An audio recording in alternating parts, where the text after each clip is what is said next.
കേരള കാർഷിക സർവകലാശാലയുടെ മണ്ണൂത്തി കാർഷിക ഗവേഷണ കേന്ദ്രം വെറ്റിനറി സർവകലാശാലയ്ക്ക് കൈമാറാനുള്ള ഇടതു സർക്കാർ നീക്കത്തിനെതിരെ പ്രതിഷേധം ശക്തം. BMS എംപ്ലോയീസ് സംഘാണ് പ്രതിഷേധവുമായി രംഗത്തെത്തിയത്. ഭൂമി കൈമാറ്റം നടന്നാൽ നിരവധി തൊഴിലാളികളുടെ തൊഴിലാണ് നഷ്ടമാകുന്നതെന്നും സർവകലാശാലയെ തകർക്കുകയാണ് ഇടതു സർക്കാരിന്റെ ലക്ഷ്യമെന്നും BMS ആരോപിച്ചു.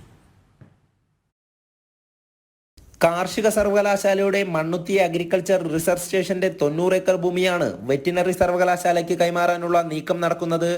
ജനുവരി 3 നടക്കുന്ന മന്ത്രിസഭാ യോഗത്തിൽ ഇതു സംബന്ധിച്ച് തീരുമാനമുണ്ടായേക്കും.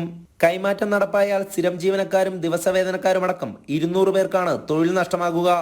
വിഷയത്തിൽ പ്രത്യക്ഷ സമരവുമായാണ് BMS എംപ്ലോയീസ് സംഘ് രംഗത്തെത്തിയത്.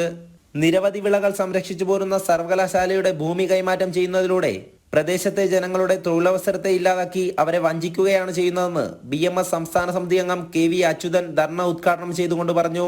സർവകലാശാലയെ തകർക്കാനുള്ള നടപടികളിൽ നിന്നും സർക്കാർ പിന്മാറണമെന്നും മണ്ണുത്തി ഗവേഷണ കേന്ദ്രത്തെ കാർഷിക സർവകലാശാലയുടെ ഭാഗമായി തന്നെ നിലനിർത്തണമെന്നും ഭാരവാഹികൾ ആവശ്യപ്പെട്ടു.